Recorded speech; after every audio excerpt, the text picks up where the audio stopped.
quite obvious that we're headed for the most disastrous situation that the human race has ever faced since its appearance on the planet. Positive thing is that with the drive for globalization, that more and more populations are agglomerated into the same system, and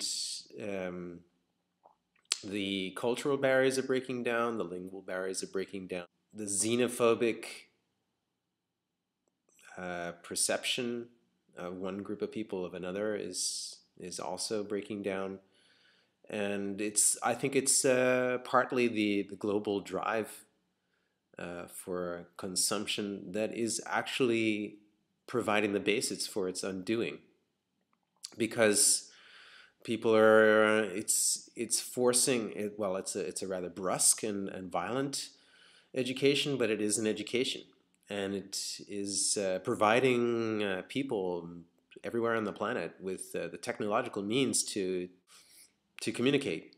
And the communication is allowing for a rapid transfer of ideas. And I think that the Zeitgeist Movement and the Venus Project are just a couple of hundreds of thousands of like projects and like-minded movements and tangents that are contributing to a global awareness of the problems that face us and the solutions and the potential solutions to those problems.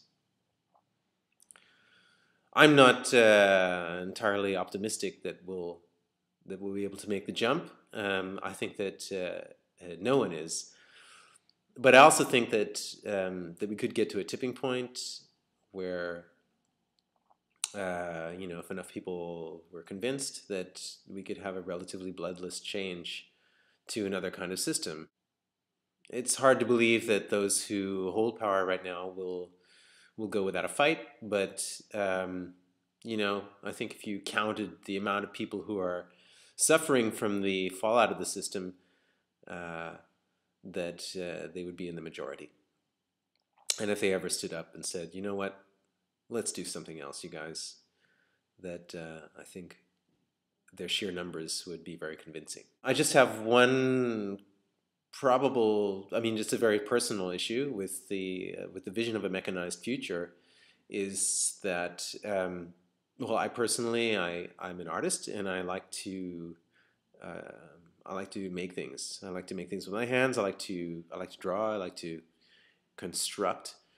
And whether it's a musical instrument or a painting or a shoe or a piece of furniture, the use of these materials in a world where everything is calculated to the gram. What I'm thinking is that mass production and the industrialization and the mechanization of the production of every single object that we need on the basis of a rational use of our resources would probably preclude handmade objects. And that would make me sad, because I have such pleasure in the construction of these things, and I enjoy the individualized touch. I appreciate the streamlined, invisible seam, perfectly milled look of machine-made products, but the hand touch is really something special to me, and I think that it would be sad if there were no place for that in the world. I also think that absolute mechanization would not be very satisfying for everyone. I still think that there's a lot of people who would like to move, and they would like to actually do productive work, and that sweating and actually using your body to move and manage and integrate different kinds of material, that there's a certain pride in that, and that there's something very beautiful about it. Yeah, in any case, this is maybe a petty concern. What I really think is that we can't go on like this. And I very much appreciate the effort that Peter Joseph and his associates have put into this into the articulation of these ideas, and I'm in agreement.